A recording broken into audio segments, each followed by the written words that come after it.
Okay, the name of this presentation is called Decoding the Earth, a New Model of Tectonics, a Paradigm Shift in Geology. It's by me, William Pagano. I'm a professional geologist and a professional engineer. I ask that you please watch this presentation on a computer, laptop, or television, something bigger than a phone, and use the highest quality setting. Okay, so the barriers to the success of the exposure of a model, that's really what it's all about. And for the average person, there's not much personal time that they have in their lives. They're not going to, their time is valuable to them. They have things they have to do. There's things that they want to do. And the top of the list is not to look at Bill Pagano's new model. So, lack of faith in the author. Who is this guy? Who does he think he is? Is this one of those fringe opinions that he has?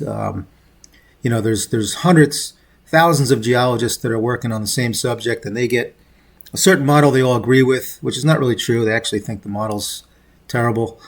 And besides, a lot of the things that I say in my model agree with the current model, just for the info. There's intimidation of not understanding the model. They hear one term, they give up. What you got to do is just hang in there, and you'll get it eventually. You'll see things repeated again. You'll understand the gist of it. You'll know that the model's good by seeing how everything's interrelated. So if people have a lack of patience, they're not going to go there to those steps that I just said because they just don't have the patience. They just gave up. Why should I dig into this thing? I won't understand it. It's not on the news. It's some bull crap fringe opinion, like I said. So also that, they say subconsciously or whatever, what's in it for society? Is it going to impact anything? If not, like the things I see on the news, whether they're real or not, it's everybody's talking about it. It's a big thing. Society is enveloped in this subject and this interesting story or whatever. So this Bill Pagano model, well, it's not on the news, so why should I even dig into that? If it was something, it would be on the news. So what's in it for me? Same thing, all related to the things I've talked about. Okay, so the barriers to success of the exposure of the model for geologists. Same kind of thing. They might even have less personal time. No personal time. My personal time is valuable. We have a great model. Why would I listen to this guy? There's hundreds, thousands of geologists that are perfecting the model we have. Most of them agree it's not perfect, but it's pretty decent. Okay. Lack of faith in me. Yeah, of course. Again, because of the numbers of people working on the current model, which, by the way, my model agrees with a lot and disagrees with also in the big picture. Okay. The faith in the current model. So, most people have pretty good faith in it. They're working on it. If they were told that what they're doing is not correct, there would be a denial. They would have to have great proof that things are wrong with the current model because they've been putting their time and faith into it. So, there's faith in others, faith in PhDs studying tectonics, whether it's them or not. There's this crew that's out there and studying this. They got the answers. So these people also could have lack of patience, just like anybody else. That's human nature. It transcends everything, whether they're geologists or non-science people. There's just a lack of patience in people. They're just not going to go put the time in for something they don't believe in or not interested enough in. And there's the fear of challenging the status quo. Even if something they think is true and it's against the status quo, there's sort of a fear that, well, I'm not going to rock the boat. I'm not going to go there. I'm not going to talk about it. They could, affect my pension if I rock the boat too much. Things like that. So there's these, really threatening things that could happen if they go against the status quo. Okay, so it's been about 5 years now since one day I was looking at Google Earth and saw that there was structures that were basically the same size and shapes, except for the ones that were broken up.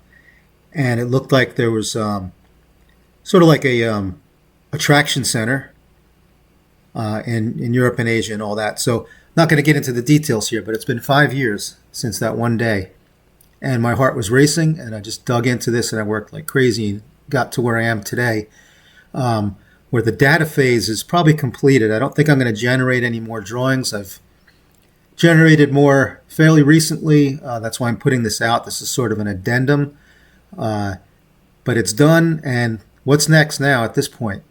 Got to develop a website with exciting videos with CGI much shorter.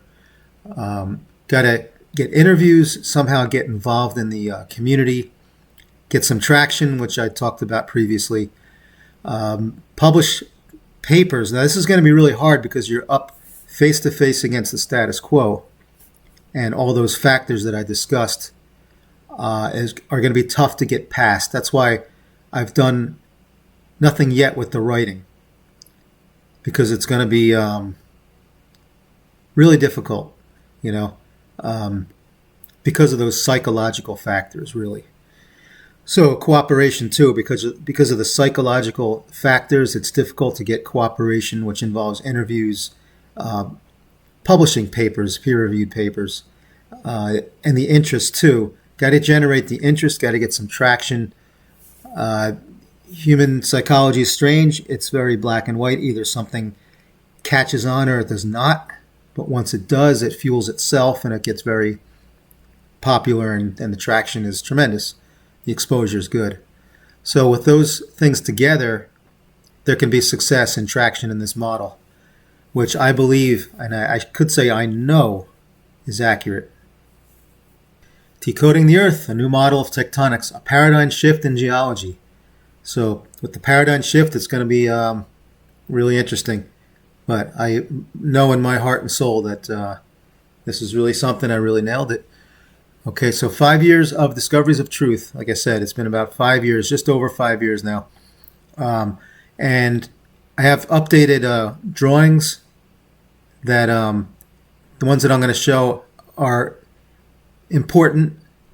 There's also revisions and things. I heavily revised some of the drawings from before, seeing some new important things in there that should have been drawn on the original drawings. So I'll show those changes and how important things are. And some of the best ones, like I said, some of my favorite and best ones are in this presentation. So again, please watch this presentation on a computer, laptop, or television and use the highest quality setting.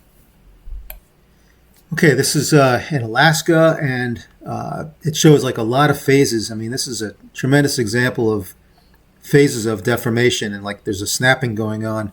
If you look over on the right side here, see where the cursor is, I have labeled 1 through 9.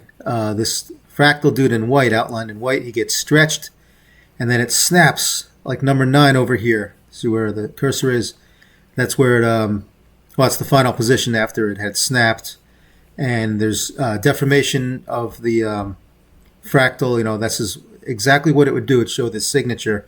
If there was a sudden snap, you see the headwinds, it's traveling in the direction of the arrow from right to left. So the headwinds are going to force these arms to go back to the right on both the front and back end. And the cone in the middle is also going back. All right, there's independent fractal in blue here. So there's also little ones. You see a lot of like overlapping, other fractals. So there's the one in magenta and yellow down here on the left side. See where the cursor is. I always put where these are. I put a map and a geologic map to see if there's faults around. So this is in fact in a fault zone. So there's a lot of this dynamic action you see around fault zones. And here's an example on the inset. See the character in red. He's getting pulled into a fault zone. Look at him like almost fighting it, like slipping on a floor here on the left side, and then still getting pulled into that fault zone, which is going this way. You see, goes like northeast, southwest, and the guy in yellow is getting sucked into it. Okay. So very, very interesting stuff. This is stuff you just can't fake. There's these signatures and things that you can't be imagining things. Like I said, sometimes these fractals have sections that are like mirror images, like the image that it should be is reversed, because I think the light is going around the globe and it reverses. Other times it's like magnified in zones. Very strange stuff, and there's really something to it. It's not imagination because of these things like that and because of these dynamic signatures. It's not bull. It's like the real deal. Okay, this is also in Alaska, and you see again the movement is from the right to the left. Now, some of these, if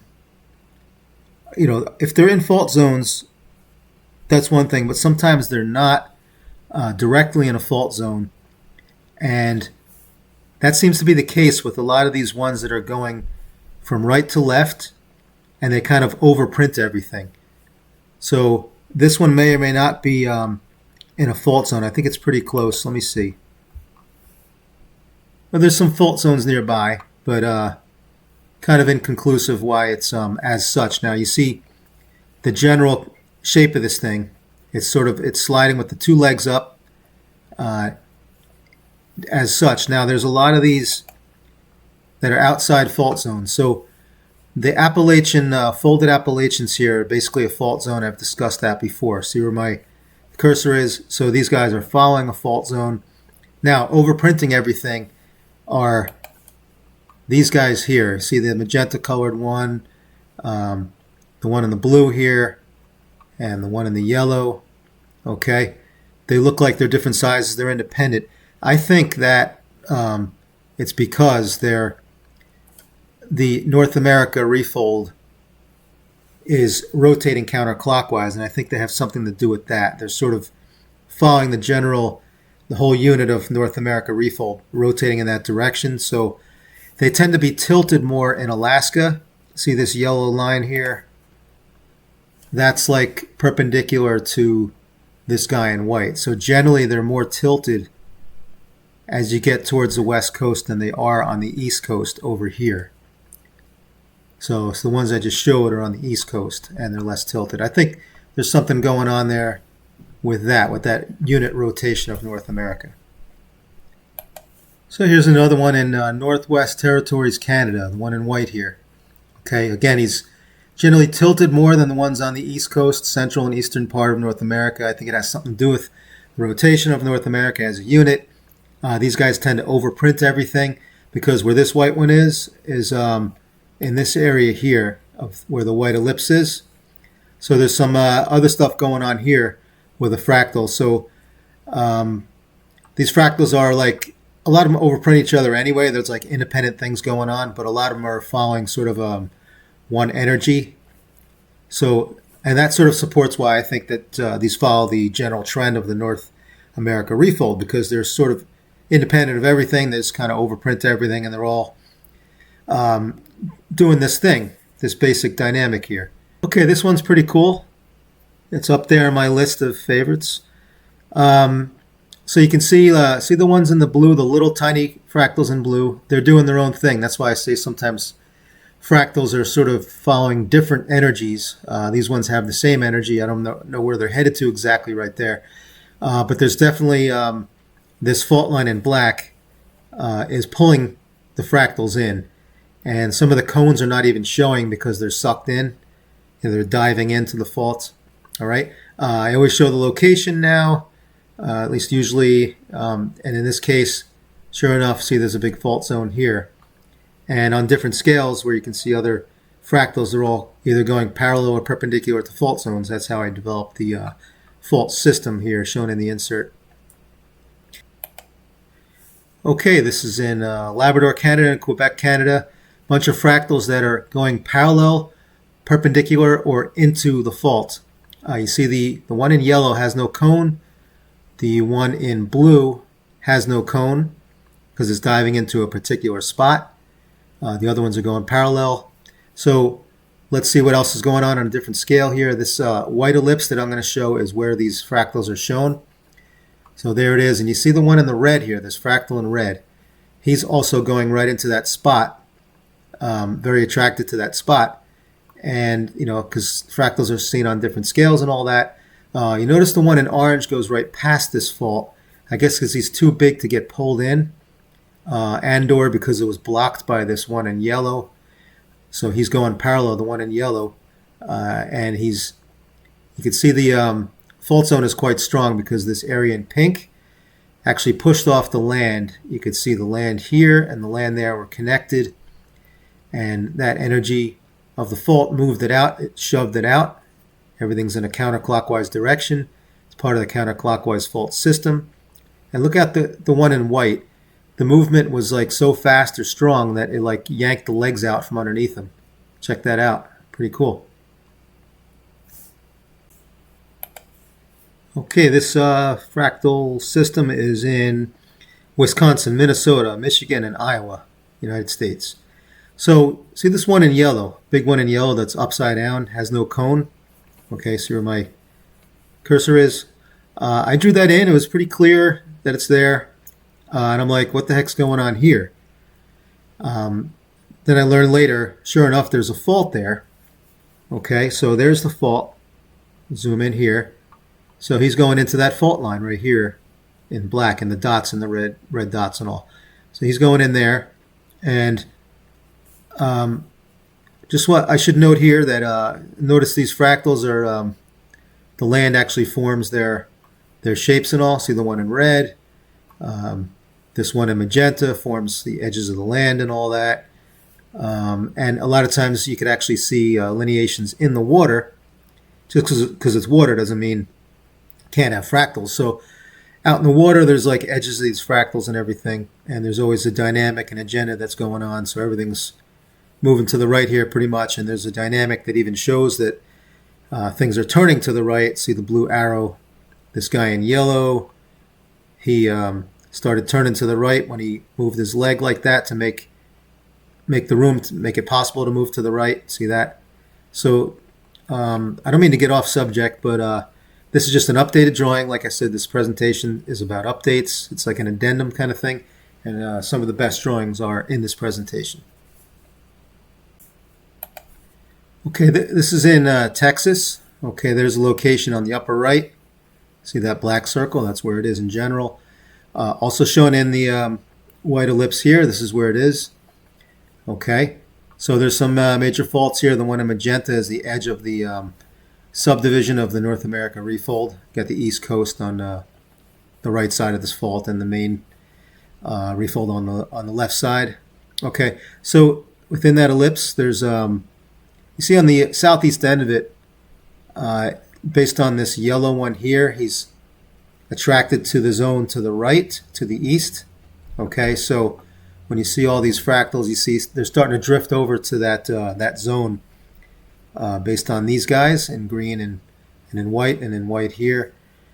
So they're starting to drift towards that. Maybe this one in green, who knows? And then again, like I said, there's independent ones. See the ones in red. They might be attracted to that fault here, or else they're just drifting somewhere else. But that still holds that fractals either go into, see the one in yellow, big one in yellow, they go into. See this one in magenta, there's a specific spot here, that very distinct spot that they're all going into here.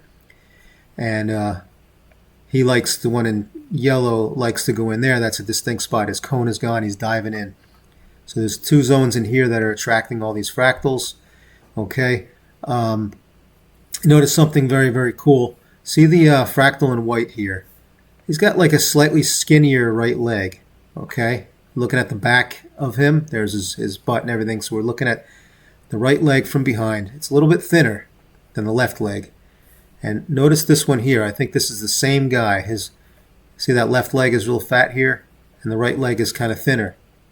So I think this is a phase here of the white one, where he's there. He gets blocked out of going into where the yellow one's going, and he says, I'll go this way. So it was like two phases. Okay. Now there's two.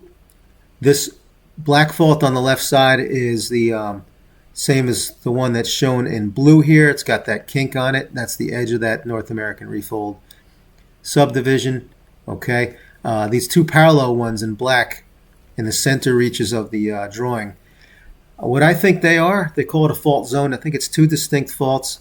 I think when the refold on the the eastern coast of the United States, you could see like there was phases here. I talked about this before, the yellow phase and the red phase of the snapped Boudin line, which is all the same dynamic. Basically, the first thing it did is it went down to the yellow, and then it rebounded up on the red there. I think that this zone here, where I show them coming together, maybe in reality they kind of stayed separated a little bit all throughout, and even down further in Texas where that white ellipse is, where this drawing is. So maybe that separation, it still exists. Instead of it coming together, technically, it probably always was a little bit separated in the phases. So I think these two black faults represent phases of that snapped Boudin line, which is a fault in itself. A snapped Boudin line is a fault. Okay, so that's what's going on here. Anything else to point out? No, it's just very, very interesting. Okay, these are fractals in northern Florida. I think the two yellow ones are probably attracted to that fault system along the Mississippi, the lower Mississippi that I was talking about in the previous slide. The one in white is going the other way. Perhaps he's attracted to what I think is a fault here associated with this river. Okay, but not sure. So these are, again, new drawings, so I wanted to introduce them. Okay, these massive refold fractals, refold structure fractals, representing rodinia, whatever, are in Manitoba, Canada, and Hudson Bay is up to the northeast off the page. So again, so these things go parallel or perpendicular to fault directions. So in this case, they're all going parallel, and there's a movement to the right. See my cursor in the upper right? The movement is counterclockwise and like a dial gauge kind of thing, like that. So that's probably why his the red cone is facing that way. Okay, this fault right here, this is where the asteroid momentum came initially, went that way, and then everything rotated that way. Okay, this fault on the left side is the suture between, I've talked about this before, but that's where the one leg of the North America refold flipped over backward. It rotated counterclockwise and ended up suturing to the other part of the body of the North America refold. So that's where it's sutured together, right here along this fault on the west side. So you got the asteroid fault here. Let's just look at what we got here. So everything's in the white ellipse. So the suture thing is on the left side. See that? The asteroid impact mark is right here.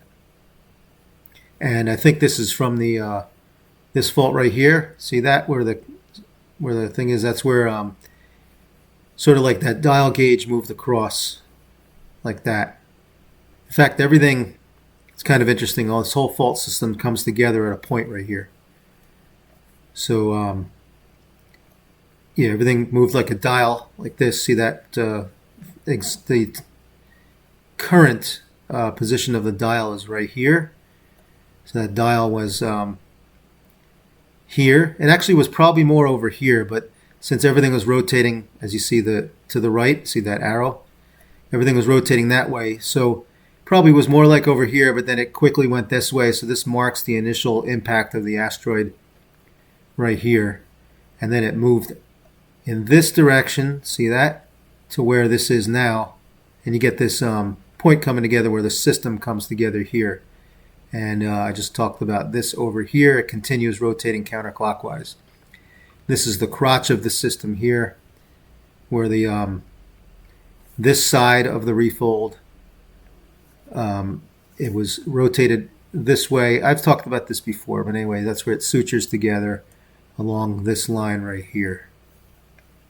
Okay, so this is a pretty cool one. You can see like bends in the leg and everything. This is common for fractals. Okay, this is in Hudson Bay, Canada. Lots of fractals here. I didn't even show them all. All different sizes and everything. Interesting one. Okay, this one I talked about on the previous presentation I did. Anyway, this is, see in red, that's the cone of the guy in the insert in red. Okay, so there's a fault zone coming right through. All right. It's inconclusive where the little white ones are going. Are they following that fault zone? Whatever. Same with the little one in red.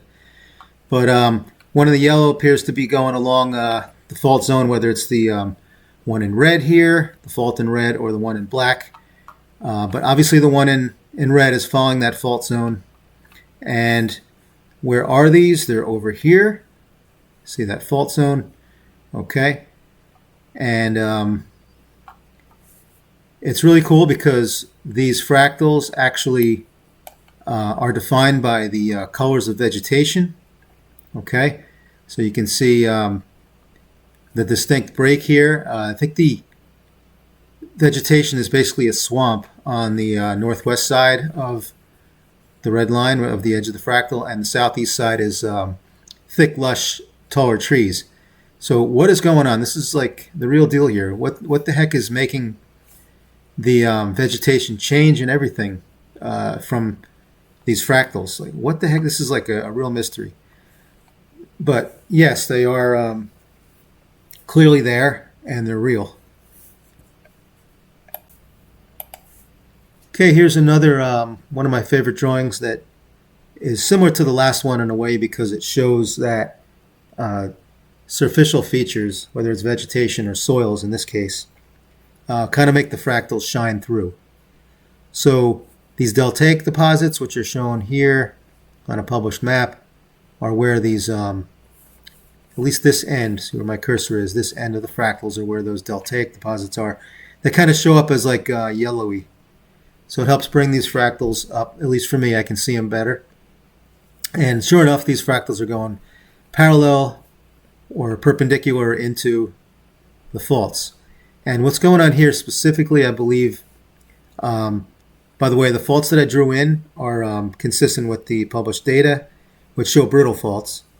So these ones that are brought out by the fractals are, well, they're ductile and or brittle, usually more ductile or deeper, okay? And the way the fault breaks brittly may or may not be consistent with, it's usually somewhat related, of course, to the ductile, but it's not always the same.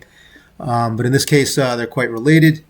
You see the curved fault zone here through the center reaches the left side of the fractals. So here it is in the white dot. See my cursor coming down. It's the same curve here.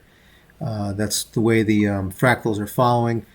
The fault lines are going into a spot in particular here. You can see all these diving in at this one spot at the fault, at the intersection of the two faults. So you see the blue one's going in. You see the green one here, the white one here, the magenta one there. They all want to go into that spot. See the green one's attracted to it. He's headed down there. Like the magenta is following that. The white one wants to go in there too. The yellow one way out here wants to do the same thing. He was heading this way and he goes, hey, I like that spot. I want to go in there. These guys here in the blue, yellow and white are headed probably in that direction too. It looks like they'll be pulled into that zone. These guys are following this fault that goes kind of north-south here, the blue and the red. So there's that consistency going on here. So why would there be a spot here in particular? And this is probably true in general. It represents a spot where there would be like a tear or a brittle break, like a snapping. So it's at the intersection, which makes sense, of the two faults. And what's going on specifically, I believe that this is a left lateral fault, meaning things move. The one in red is a left lateral fault, so things north of it move to the left. So you can see this fault here, see the cursor. It's more left of what's down here. So in a ductile manner, it shifted it to the left. And what would happen, there would be like a tear or a break at the intersection because one side moves faster than the other. So it tore or broke there. That's why they're rushing in there at the intersection of the two faults. Okay, all makes sense. Something I should note, okay, we look at this red fault here. Goes to the lake, goes kind of west-southwest, okay? So let's look at the published map here. So there is a fault, see where the cursor is? That comes through here. And it's going southwest pretty much, but maybe when it comes in this area, it probably connects with this. See this DF? That probably connects, probably comes across, check out my cursor, and connects up with this. So it all makes sense. This is what I find a lot with my study is that I connect these brittle faults because they're all related to a deeper ductile fault. and that's what's going on here. So the fault is continuous. It just breaks discontinuous, possibly. One day it probably will connect brittly. It just hasn't done it yet. So that's why this has got value, this study, because I can see where the faults are. So one day they should be studied better, and this helps mankind. All right, this is also one of my favorites. This one's really cool. It's unique. It's in the Poconos in northeast Pennsylvania.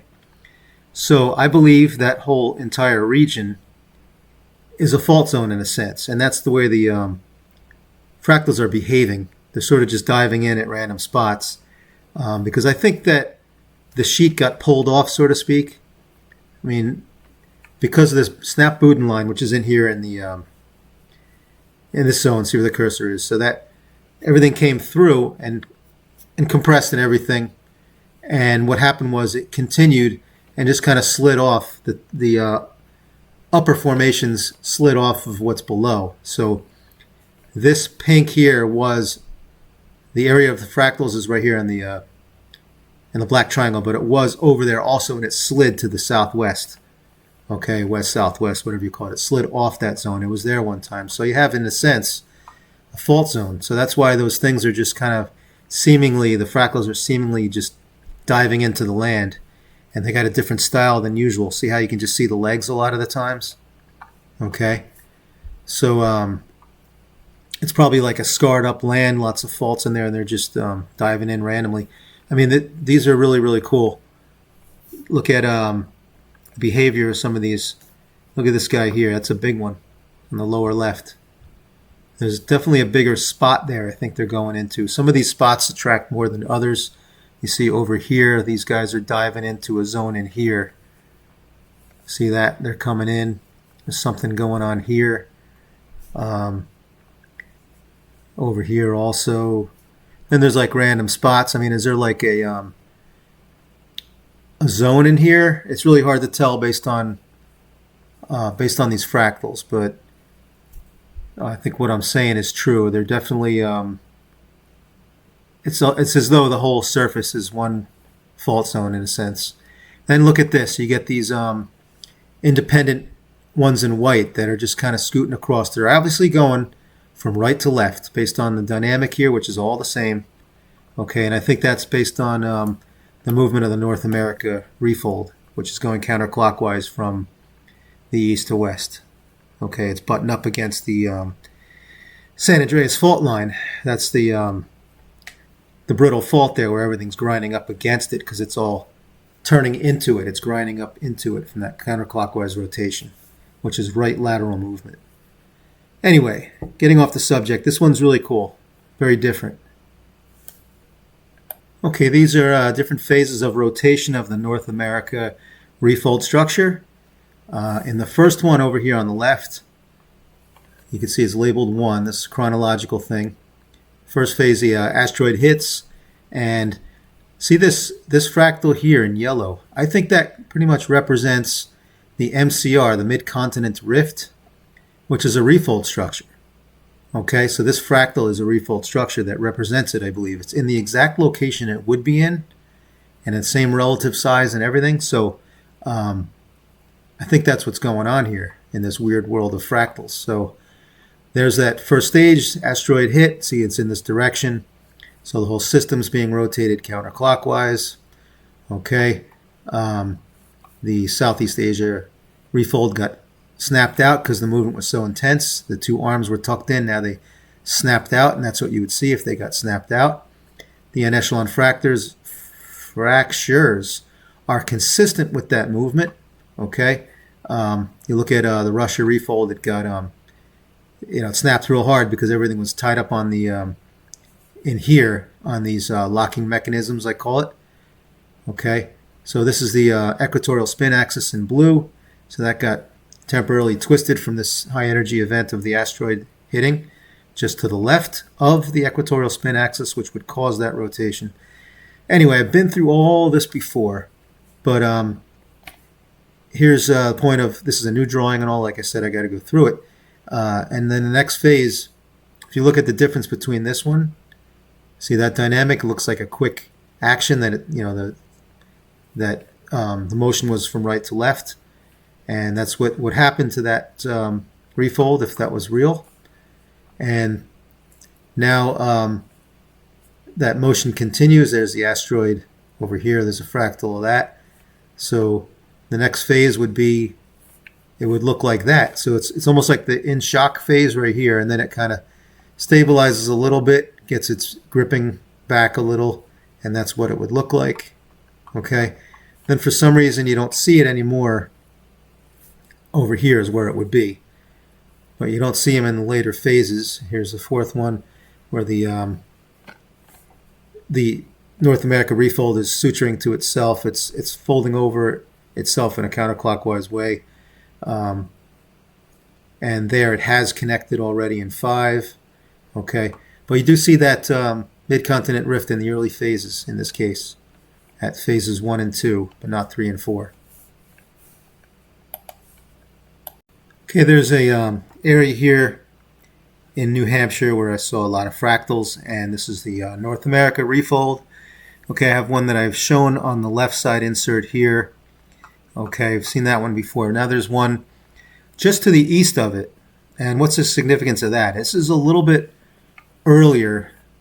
The main featured one here is 33 million years old, I call it.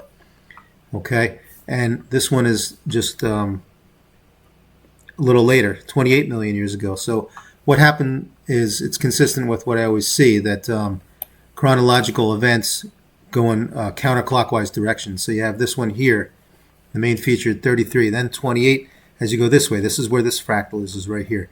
This insert is right over here. So, you're going in a counterclockwise manner to go from older to younger. See that all the time. Now here's another consistency here. Well, you have this white fractal along a fault zone. Okay, so that's consistent with what I keep finding. I keep finding those fractals always move along fault zones. Okay, now what's going on here is similar. See the insert above?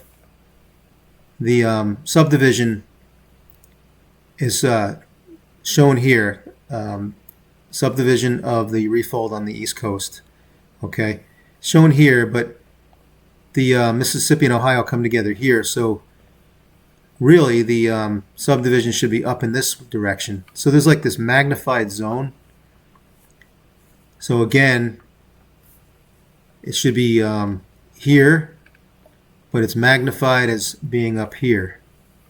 Same idea. See that? See the similarities here? This is up high, like further north than it should be. Instead of being down here and this subdivision coming along this way or whatever, this is like distorted and magnified to be up here. But basically, as a structure, it really makes no difference. The concept is the same, and the consistency with the model is the same. It's just interesting. Why does it do the same thing here? Small, big, small, big. Very weird. Okay, so what we got here is an analysis of the movement of the Hudson River over the last, I don't know, tens of thousands of years or whatever. So here's the middle reaches. Look at the where my cursor is. So this is like the old Highlands rock, which is older, on the order of 1 billion years old, and it is what I believe a snapped Budenline. So that Ramapo fault, it is represented as, see this diagram here. Initially, the Budenline snapped. It's the whole fault where the white ellipse is known as the Ramapo here, but it's really one continuous fault. And it snapped, the land snapped, Buden snapped and everything. It was in really first was the yellow. And then now it's rebounding to the north in the red. So you see that how it's the later phases in red. Okay, so you can see evidence of the rebound here. Before the land, see where my cursor is, was down here. Okay, it rebounded up as shown in the red arrows, and there's this counterclockwise continental drift. This was there.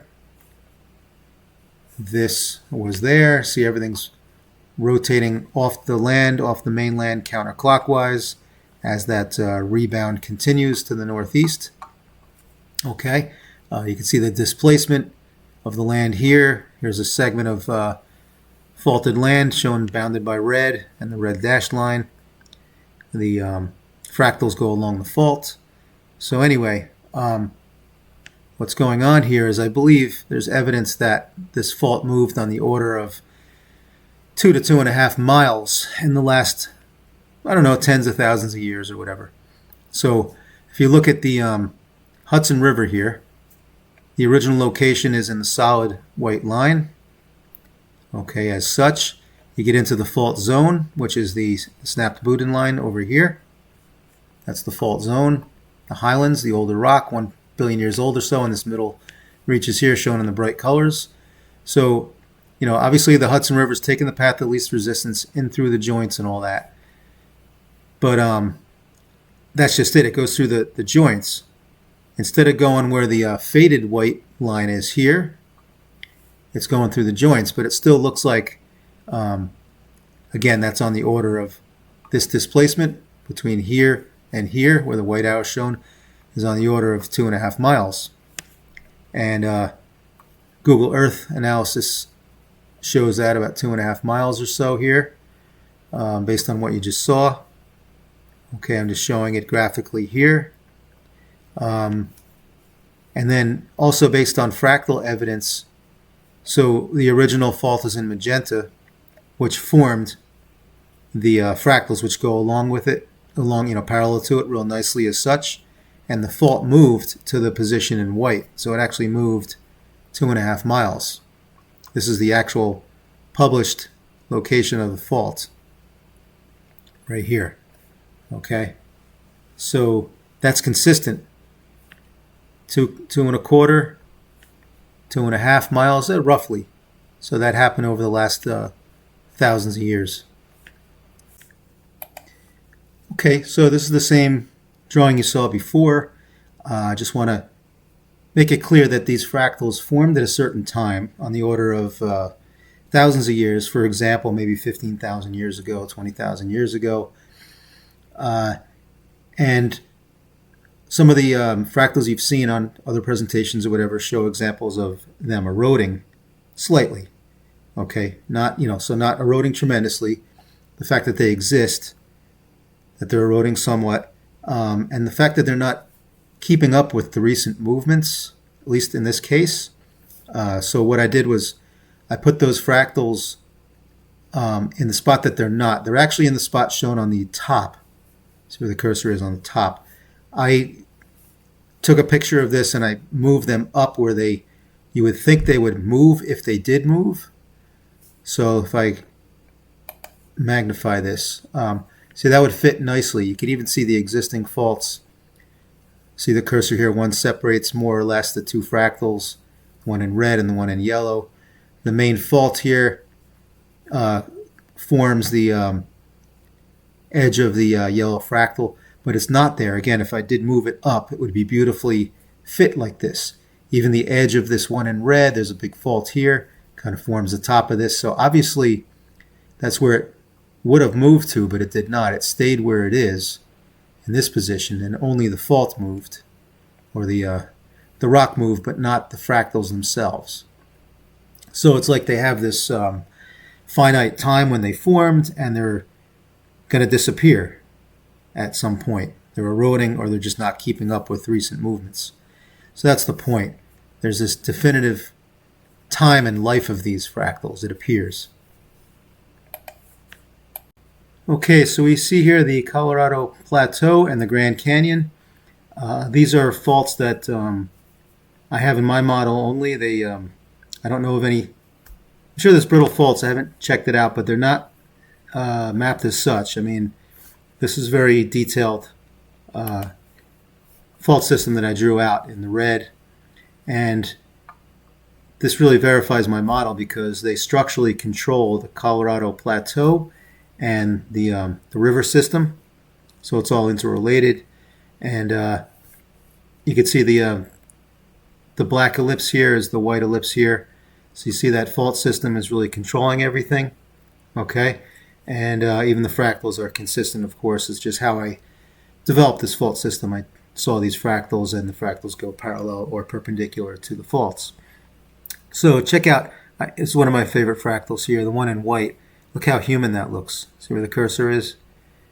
That's pretty much looks very human. And sometimes I wonder if somehow it's related to our own existence. So very interesting stuff here.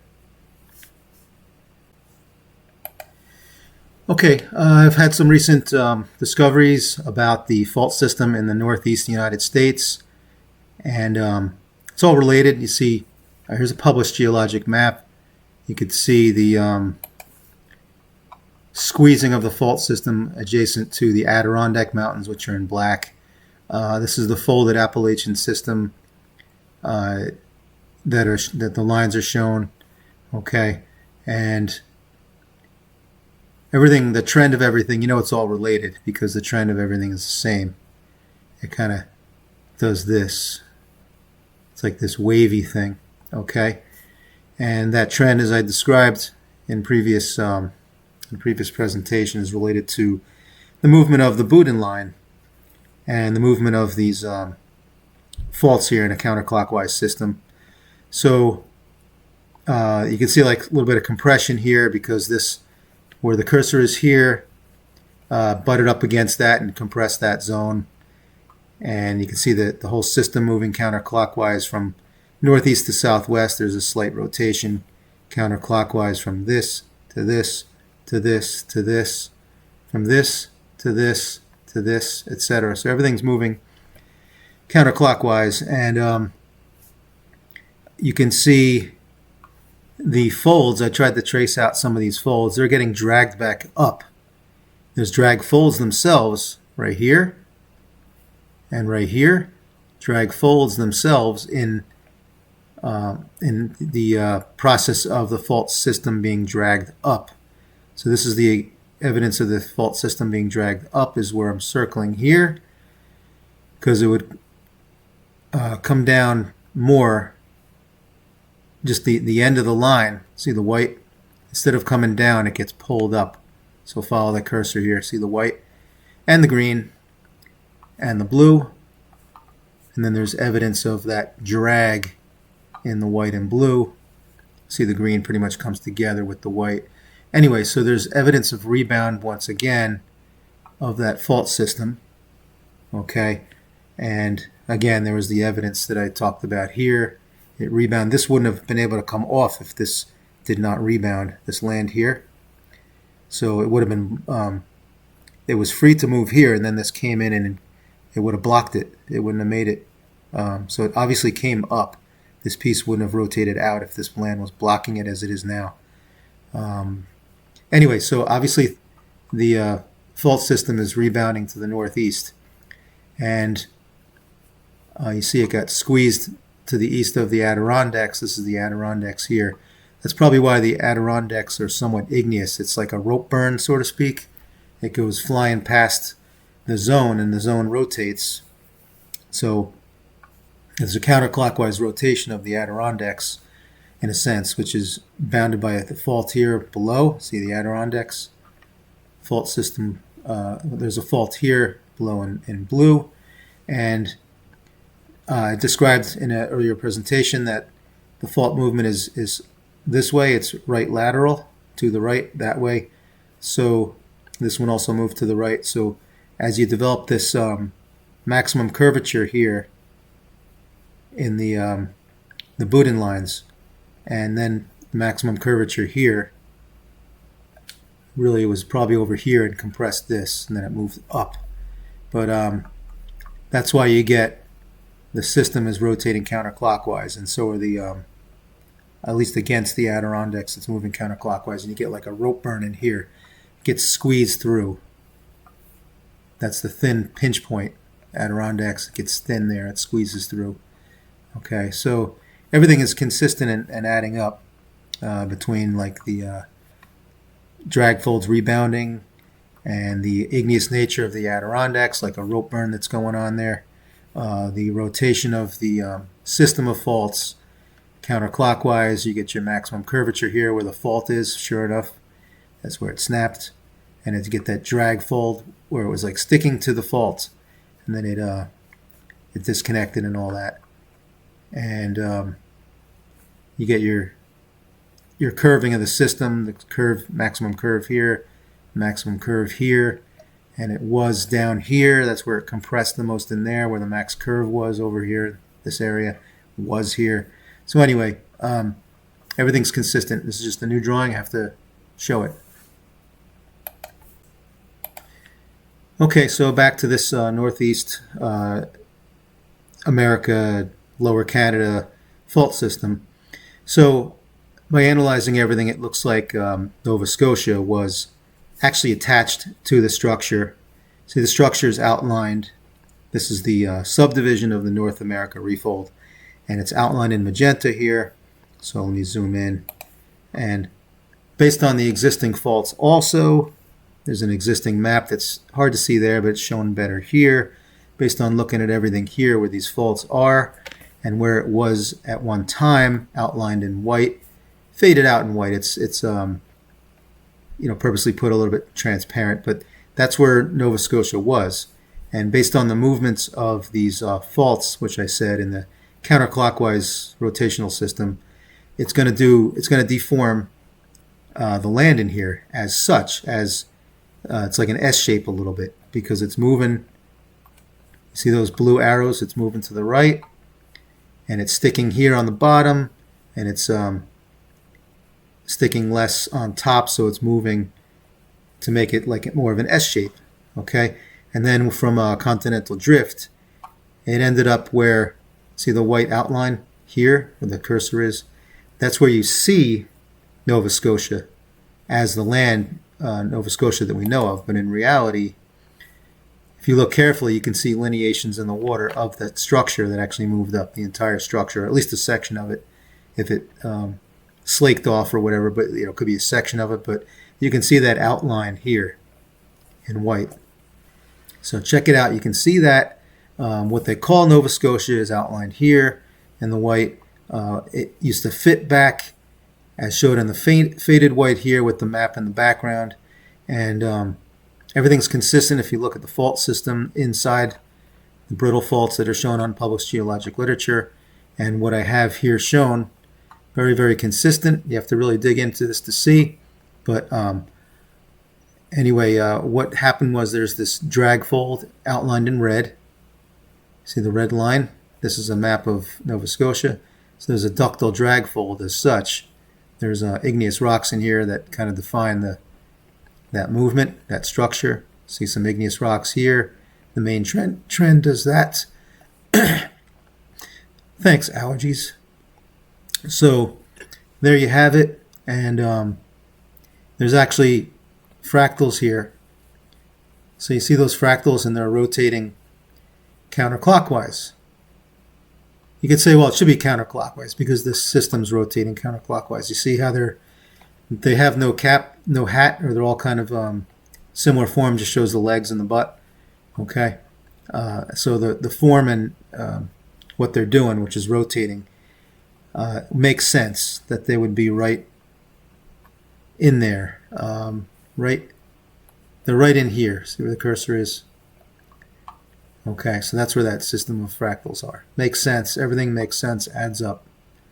So Nova Scotia used to be attached to North America, and you'd have to rewrite the geologic history books, which is the case in all this. That's why I say a paradigm shift.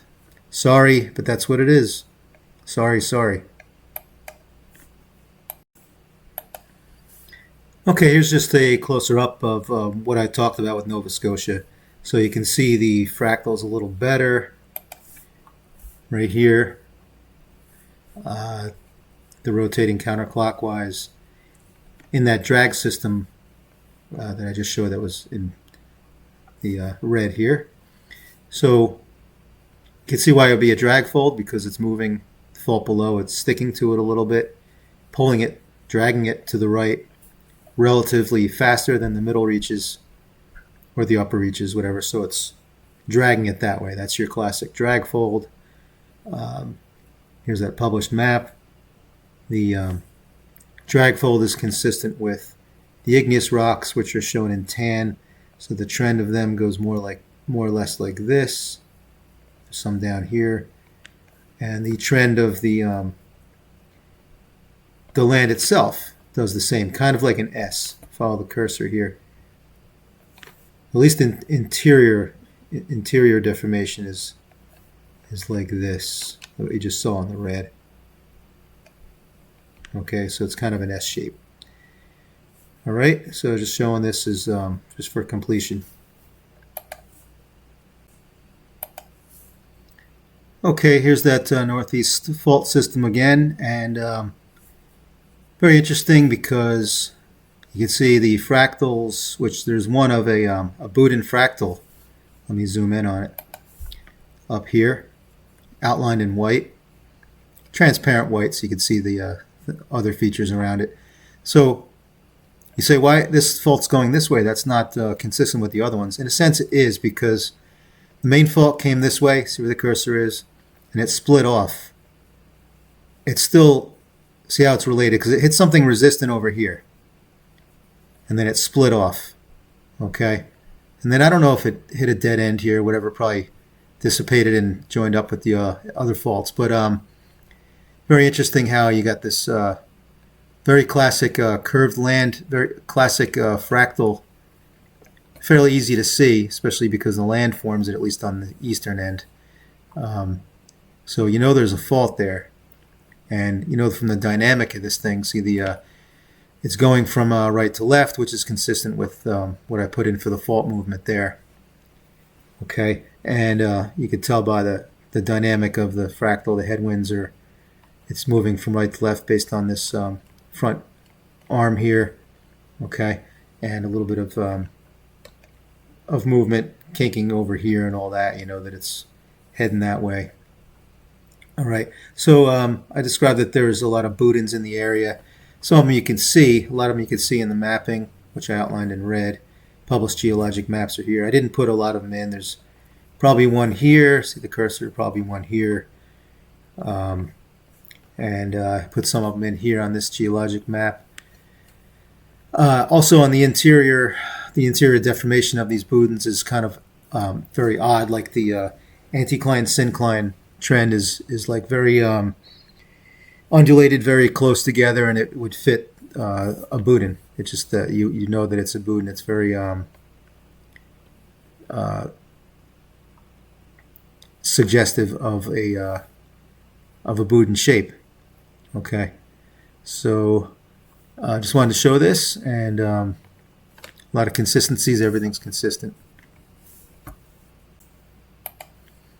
Okay, this is in Quebec, Canada, where there's tons of them, tons of fractals, like I said. So all these fractals are related to this fault here in red. It's kind of a very undulating, kinked up fault, and this is the one that I was saying was like compressed when the land to the southeast, that division of the refold, North America refold, was snapped down and then now is snapping back to the northeast. At one time it compressed this zone here enough to at least kink up this fault. So this fault is like a splay to this fault, which is outlined in red. See the red here? This is an insert. You've seen this before. So the area that's shown is in the red ellipse here. Okay. And so what you got, look at all the fractals that are attracted to it. So it looks like see this one here in yellow, it's starting to look down and into like a certain particular spot. There's the one in yellow that's going parallel. This one in red is going parallel. The green and the yellow here. See the red here that's going parallel. So it looks like there's a particular spot here that maybe there's, like I said, like a little tear or something, because you got this guy coming in, this guy going in, and maybe this one looking towards it. Not really sure, but anyway, not important. You can see everything going parallel to it, though. Look at the one in the green, the one in the magenta here, the one in the blue. Okay, so where is it? It's in the blue ellipse here. Okay, and is it in a hot zone for earthquakes? This is a hazard map for earthquakes. Kind of. I would say to the north and east, which is this area here. Here's the featured fractals here. Remember in the red ellipse, and then to the north and east there's a hot zone. So north and east there's a hot zone, which is right on the edge of that's where the river is and all the St. Lawrence River. It's an active area, earthquake-wise. Okay, so I just want to go through that. It's a new drawing. Really cool consistencies here. Okay, I've talked about this one in depth, but I think I just added to it, so I wanted to show it just for completion. This one's really wild, and it's going to take a long time to describe, so I'm not going to do that, but basically just mentioning that there's a whole thing going on here where there's a structure to support everything, SC structure, where it shows movement this way. There's deformation that way. There's that consistency. Here's one of those areas where everything wants to go into, right in here. See, they want everything attracted to it. Okay, likely a tear or whatever in the system. Okay, yeah, that's about it. Like I said, I can talk forever on this one. This one's really involved. Okay, these are that same area that you saw before, which is in the upper left insert here. I see the white ellipse. That's where this one is. We talked about this. There's consistency there with that fault, kind of like a fault system there. So here's on a different scale. You see the size of the one in magenta. He's like twice the size of the ones in the insert. He's diving in there, whether he's diving into the suture fault here, as I described on the left, or the one related to the asteroid impact along the middle of his butt there. Whatever he's diving in, and the one in blue, it looks like it took a quick turn to the right. So there's a lot of power in these faults. He was probably moving this way to the northwest, and then he took a quick turn. You can tell by the way his legs are shaped that he took that quick turn.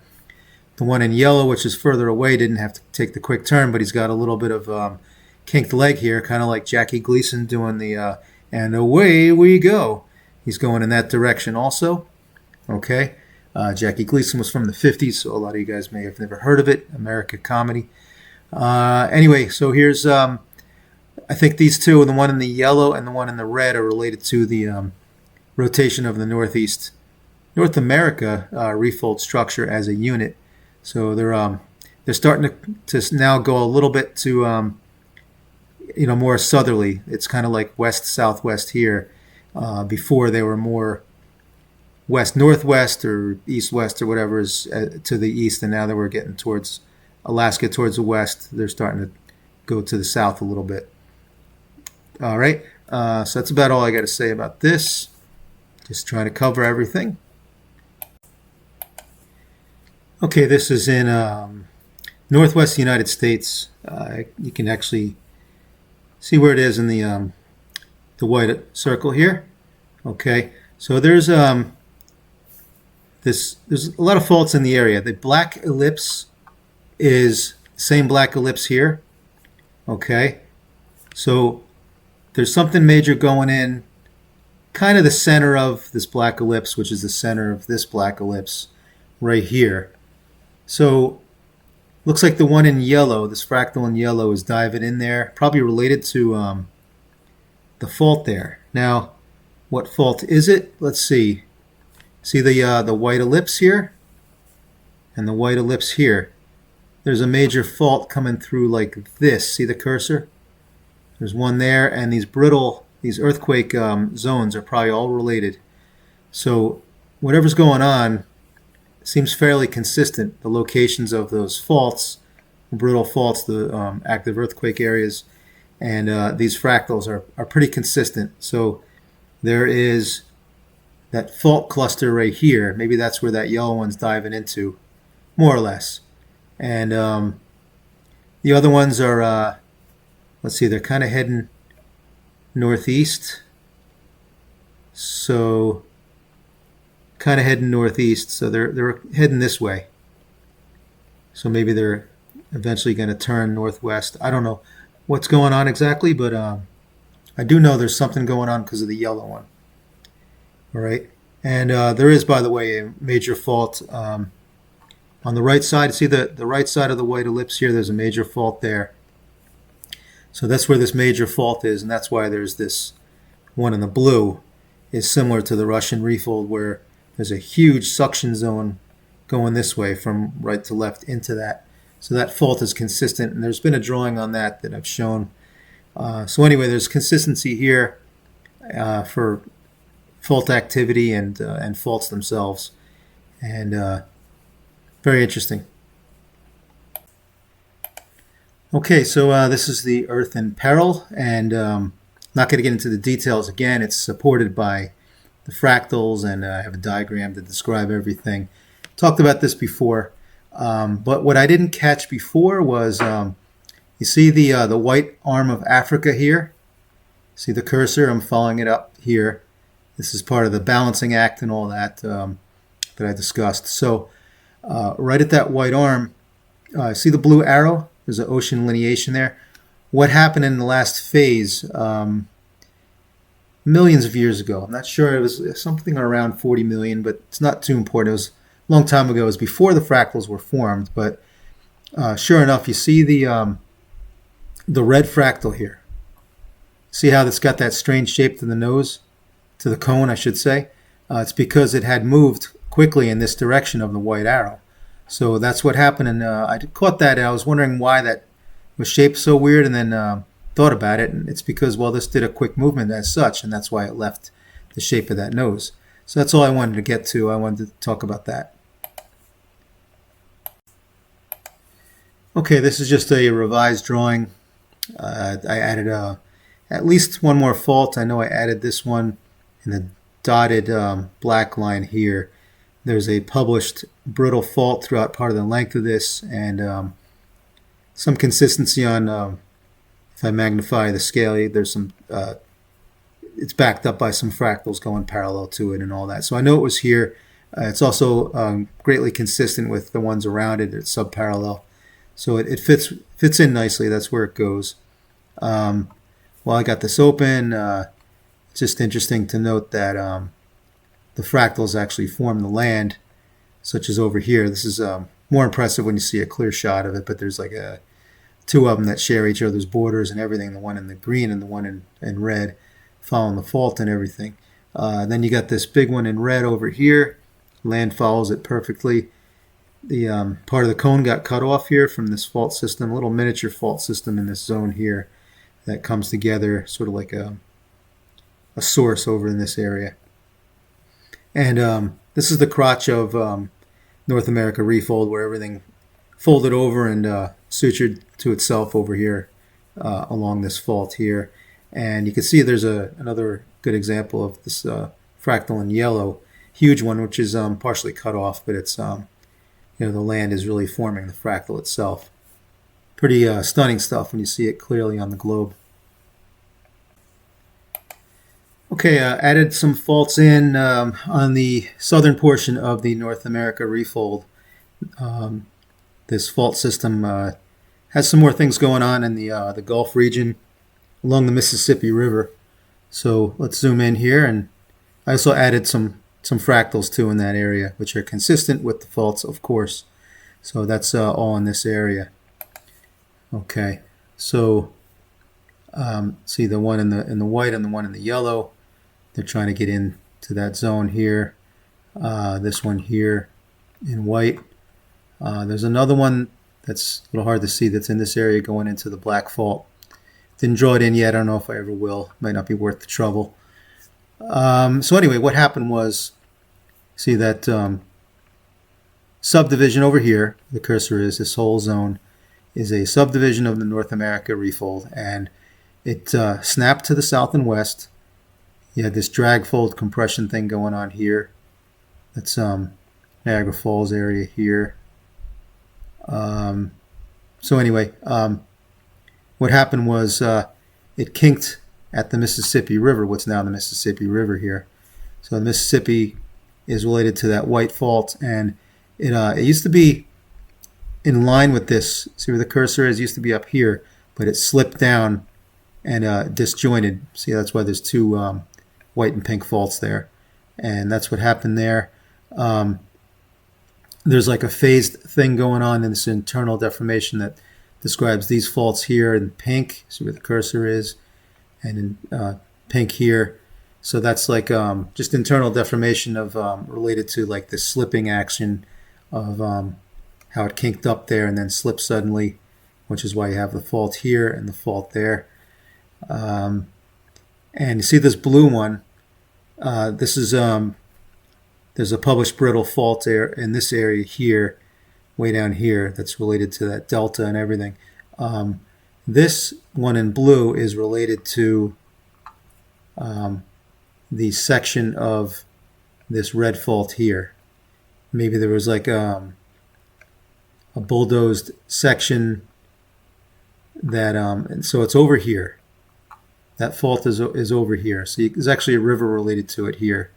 And you see the trend of it, see where the cursor is related to this whole deformation where it came down. See the red arrow?